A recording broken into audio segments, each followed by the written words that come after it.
네, 이 시간은 나훔서에 대한 개요를 말씀드리도록 하겠습니다. 나훔, 느헤미야라는 이름이 있죠. 어원이 같습니다. 느헤미야, 나훔.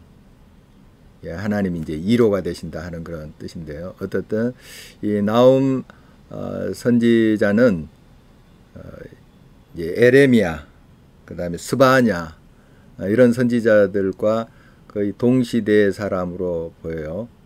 유다의 거의 그 기울어져 가는 모습도 이렇게 보고요. 또 그 유다를 위협했던 아수르, 수도는 느니에죠. 이 아수르의 멸망을 예고했던 그런 선지자로 우리가 알고 있습니다.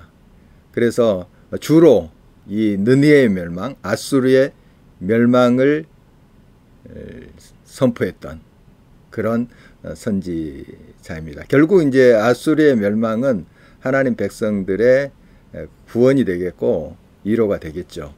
자, 느니에의 그 심판을 경고했던 선지자가 또 누가 있었을까요? 요나죠. 요나가 선포했을 때 느니에는 회개를 했습니다. 하나님께 또 돌아와서 금식하면서 회개를 했죠.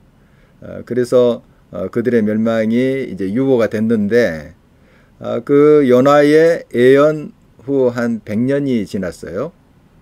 이때 그들은 한순간 회개하고 한순간 정말 정직하게 바르게 살려고 했으나 다시 악으로 정말 잔인함으로 그들이 돌아갔던 그 결과가 결국 하나님의 심판이죠.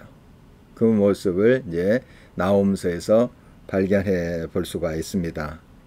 그러니까 요나가 선포했을 때는 이 느니의 백성, 아수르 백성들이 회개했지만 나훔이 하나님 말씀을 선포했을 때는 결국 그들은 듣지 않고 완악함으로 또 그들의 교만함으로 스스로 멸망의 길로 갔다 하는 것을 이제 보게 됩니다.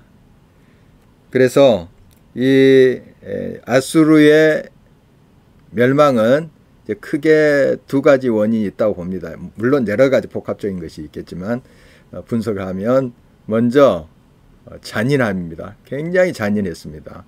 그 주변 나라들 포로로 잡아와서 얼마나 잔인하게 그들을 처단하고 했는지 모릅니다. 그래서 느니에를 피해 성이다 이렇게 별명을 붙일 정도였어요.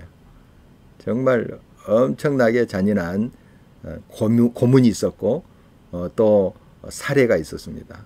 정말 아수르는 너무 악랄했습니다. 그리고 많이 교만했는데요.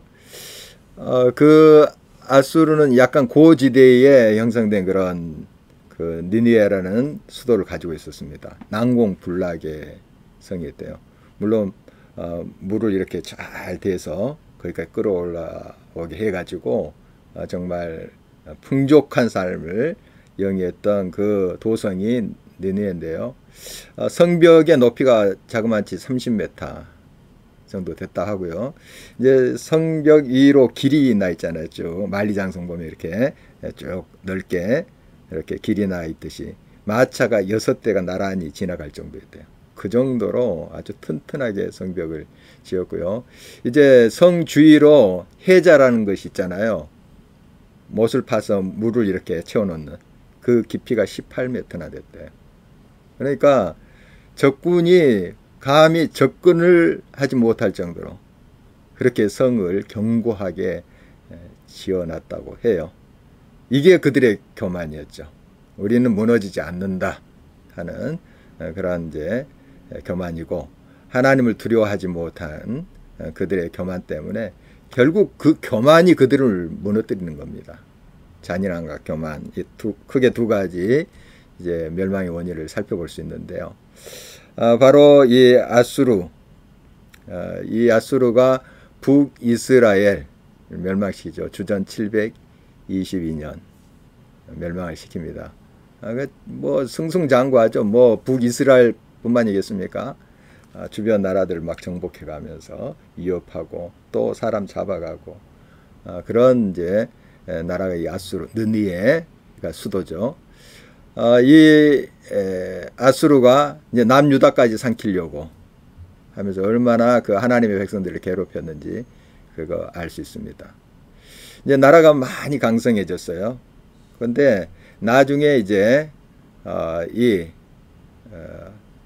아수르의 왕이 자기의 그 아들들에게 나라를 분할합니다. 아수르를 한 아들에게 주고 또 그 당시에 이제 바벨론은 아직 약해져 있는 상태예요. 나중에 이제 쭉 신흥 바벨론이 일어나서 아수르까지 삼키지만 그 전의 일이니까요. 그 지역 바벨론 지역의 다른 아들을 또 떼어주셔서 줘가지고 다스리겠습니다. 이 두 아들이 10년 후에 붙어요. 전쟁을 합니다. 그래서 그것 때문에 나라가 그냥 흔들리고 무너지는, 물론 그 전에도 이제 이 나라가 무너지는 여러 가지 단초가 있겠지만 결국 크게 나라가 그 두 아들의 싸움으로 인해서 흔들리고 무너져 가는 것을 보게 됩니다. 인간이 아무리 강하고 강성하다 할지라도 대단한 그런 능력을 가지고 있다 할지라도 교만하면 말씀 그대로 무너지게 되어 있습니다. 교만은 패망의 선봉이다. 넘어짐의 앞잡이다 하는 말씀이 너무 정확한 거죠. 그래서 이 아수는 자기의 자신만만함, 교만함 때문에 무너졌던 그런 나라입니다. 이 나훔이 예언을 선포할 때 좀 과거형으로 선포해요. 근데 아직 일어나지 않은 일이거든요. 예언은 이제 일어날 일을 선포하는 거죠. 그런데 과거형으로 이제 선포를 합니다. 이것을 예언적 완료라는 이제 용어로 표현을 하는데요. 너무 확실한 일은 앞으로 벌어질 것이지만은 이건 너무 종황모환 하나님의 메시지다 하는 과거형으로 선포합니다. 무너졌다 그렇게 선포합니다. 그런 이제 표현들을 나훔서에서 우리가 발견해 볼 수가 있죠. 교만은 넘어진다 하는 교훈, 또 느니엘을 반면교사로 삼아서 우리가 하나님 앞에 겸손해야 되겠다 하는 교훈을 얻으면 참 좋겠습니다. 감사합니다.